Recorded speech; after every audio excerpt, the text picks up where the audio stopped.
Hari ini aku mau cerita Sangkar Emas. Dengerin ceritaku guys sampai habis. Oke, dengar kali. Dan aku ketemu Sangkar Emas. Ya sudahlah, aku ya cerita-cerita aja sih.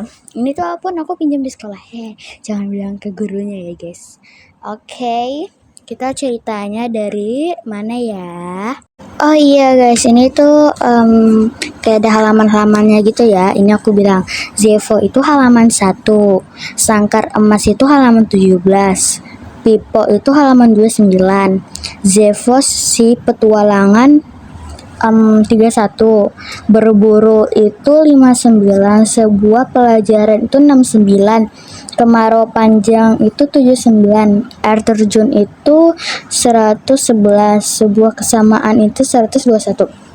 Ya, jadi tuh aku bikin videonya kayak ada part-part gitu ya guys.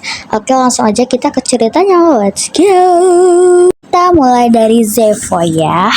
Krak, sebuah telur burung nuri yang sedari tadi ditunggu-tunggu akhirnya menetes juga. Ini baru pertama guys. Kulit telur itu perlahan-lahan mulai retak dan terbelah menjadi 2. Ayah lihat, anak kita lucu sekali, teriak induk nuri sambil mendekap erat suaminya. Jawab sang penjantan sambil tersenyum senang. Iya, anak kita. Baik, burung itu memang sangat lucu. Cut cut cut cut. Anak Nuri itu memanggil-manggil ibunya. Rupanya anak burung yang baru menetes itu kedinginan. Ia menginginkan dekapan sang ibu. Serta merta induk burung mendekapnya erat. Kedua sayapnya yang lebar memeluk hangat tubuh anaknya. Dari kejauhan terdengar langkah manusia mendekat. Benar tebakanku, Kak. Telur itu pasti akan menetes siang ini. Lihat, induk burung itu kini memeluk eratnya, teriak Nita kepada Reza kakaknya. Oh iya guys, BTW ntar yang paling terakhir baru aku kasih tunjuk itu ya bukunya. Kita lanjut. Bagus, berarti tidak lama lagi aku bisa memiliki seekor nuri lagi yang bisa kujual. Tugas Reza. Tanpa menghiraukan ucapan sang adik, Kak, kenapa kau selalu saja menjual semua anak-anak Nuri yang lahir? Kasihan kan induk mereka? Nita mendengus kesal kepada Reza. Lagi-lagi Reza tak menghiraukan ucapan Nita. Ia malah pergi begitu saja. Gadis belia itu malah asyik membuat makanan untuk ayah dan induk Nuri. Beberapa bulan kemudian, anak Nuri itu telah tumbuh besar. Kini ia telah menjelma menjadi burung yang cantik sekali. Bulu-bulunya yang halus berwarna merah berkilauan, dan satu keistimewaan lagi yang dimilikinya. Suara sangat merdu. Pagi itu, seperti biasa, Nita memberi makan keluarga Nuri di sangkar mereka. Untuk Nuri secantik ini, nama yang paling tepat apa ya? Nita termangu sambil menatap anak Nuri yang kini tengah menyantap makanan pemberiannya. Zevo, ya, dia akan kunamain Zevo, teriak Nita. Lah, ia menari-nari dengan girang. Ayah dan induk Nuri tersenyum melihatnya. Mereka memang menyukai Nita yang sangat menyayangi anak mereka, Zevo. Nama yang bagus ya, bisik sang induk. Ayah Nuri mengangguk setuju. Tiba-tiba Reza datang dari balik pintu tanpa babi bu. Ia langsung mendekati sangkar dan mengambil anak Nuri yang tengah lahap-lahapnya. Tentu saja induk dan ayah Nuri tidak tinggal diam. Mereka mematuki tangan Reza dengan kasar. Au, dasar burung tak berguna. Enyahlah kalian. Reza mengempaskan tubuh ayah dan induk Nuri keduanya. Terpelanting jatuh ke tanah. Kak Reza keterlaluan, damprat Nita sambil menolong induk dan ayah Nuri. Dengan santai, Reza memasukkan tubuh Zevo ke sebuah sangkar yang lain, lalu berjalan keluar kebun. Hei, mau kau bawa kemana anak Nuri itu? Teriak Nita. Ke orang kaya, jawab Reza. Bibirnya tersenyum sambil sinis. Apa? Teriakan Nita kesal. Kau masih ingat kan Pak Amir yang kemarin datang untuk melihat anak Nuri ini? Begitu melihat ternyata ia langsung jatuh cinta dan bagusnya lagi ia berani membeli dengan harga tinggi. Jelas Reza. Tangannya menyelubungi sangkar dengan kain. Tapi Kak, Nita mencoba menyusul kakaknya. Ia masih sempat menutupi pintu ruangan itu. Walaupun peristiwa seperti ini sudah sering terjadi, namun hati induk Nuri tetap saja tak bisa kelakuan Reza yang seperti itu. Hiles ya, sampai kapan anak-anak kita terus-terusan dijual? Apakah dia tidak memiliki hati? Kok sampai-sampainya tega mengambil semua anak-anak yang kutetaskan dengan begitu saja? Induk Nuri menangis tersis. Ayah Nuri tak mampu berkata-kata. Ia hanya memeluk istrinya agar hatinya tak terlalu bersedih. Reza memang sengaja meliharakan induk dan ayah Nuri agar mereka dapat memberikannya anak-anak yang laku dijual. Maklum, sepasang peliharanya itu adalah Nuri-Nuri pilihan.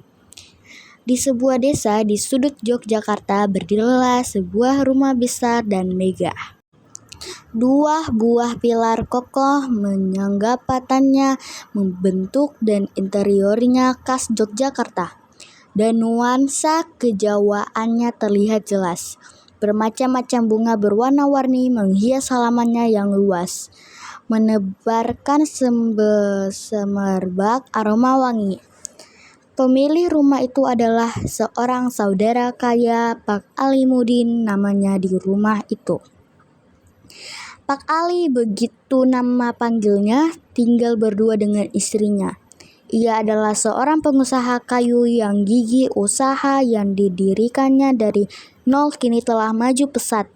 Dari bisnis kayu inilah Pak Ali mendapat kekayaannya yang sangat melimpah. Menurut kabar, kekayaannya itu tak akan habis sampai 2 generasi. Syukurlah Pak Ali sangat baik hati. Ia tak segan menolong siapapun yang membutuhkan, apalagi bila itu berkaitan dengan materi. Tahun ini Pak Ali genap berusia 60 tahun.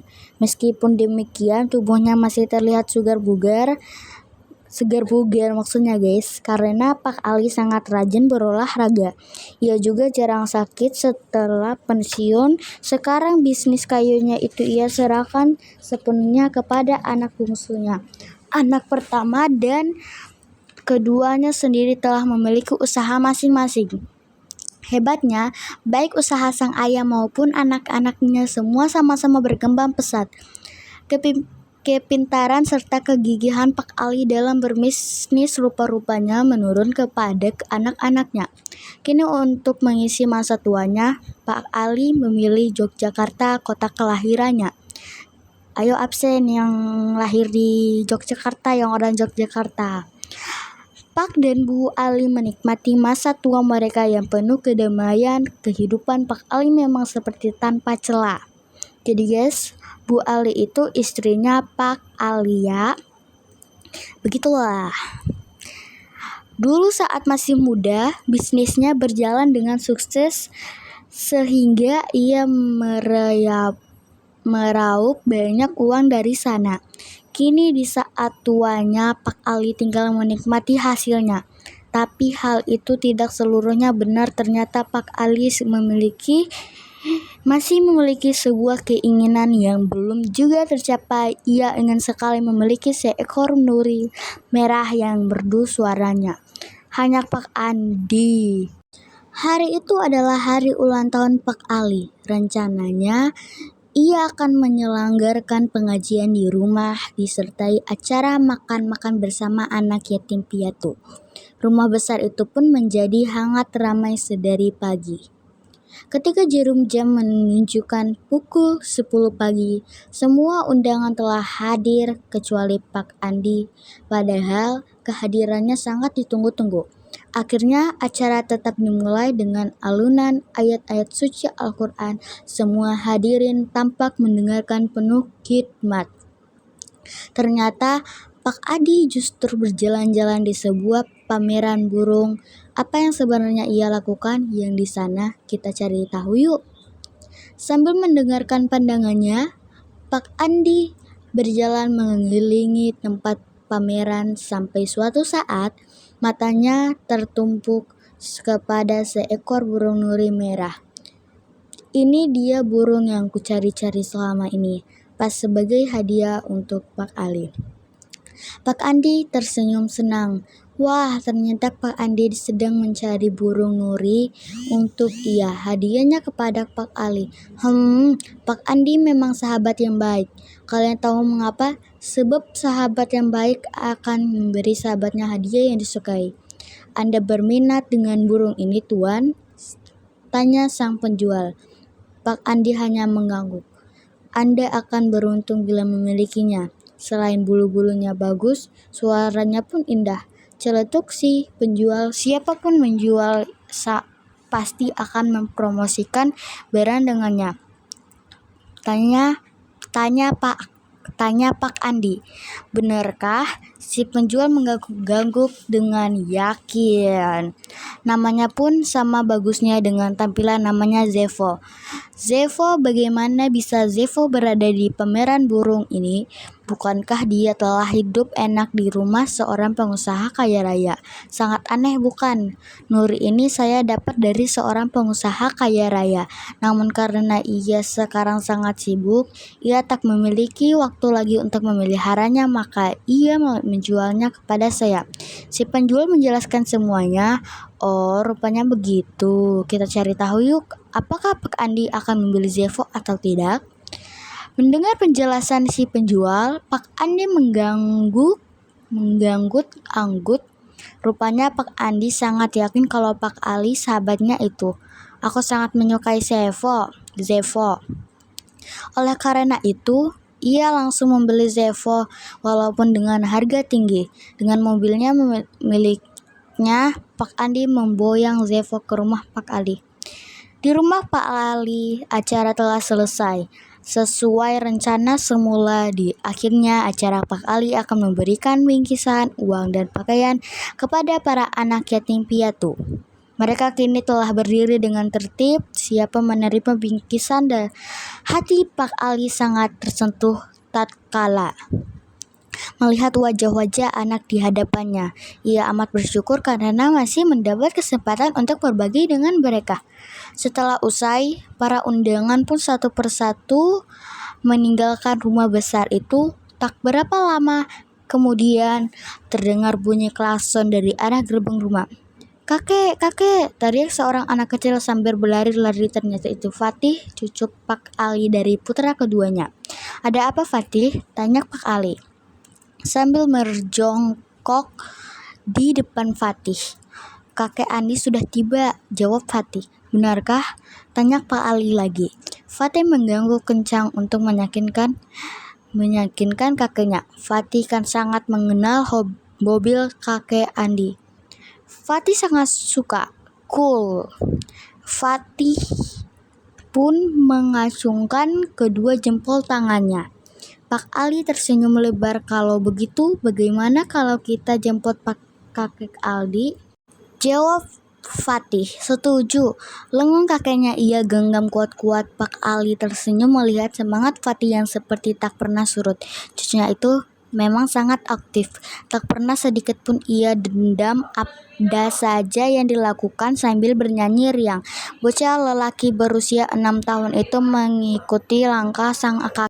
Ya guys, lanjut part 2 ya guys. Soalnya ini tuh gak tahu ini udah berapa menit, dan lanjut part 2-nya minggu depan ya guys ya. Dan ini aku mau kasih tahu bukunya di akhir video.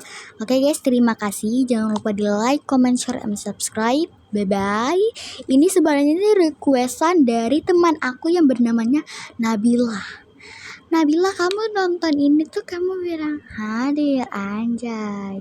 Oke Nabila, aku sudah mengikuti perintah kamu. Sebenarnya tuh dia ikutnya tuh kayak film horor gitu. Tapi sayangnya aku cari buku horornya tuh gak ada guys. Jadi ya terpaksa pakai buku ini aja yang ada sih guys. Oke, terima kasih guys untuk nonton video aku nih guys. Ini tuh aku bikinnya tuh dari jam 12 sampai jam 1:15. Oke guys, bye bye. Ini bukunya. Oke, video aku sampai sini saja. Jangan lupa di like, comment, share, dan subscribe. Lanjut part 2 ya guys. Kalau kalian komen part 2, langsung aku kasih part 2 ya guys. Ini pokoknya aku taruh di paling akhir. Oke, see you next bye. Bye bye.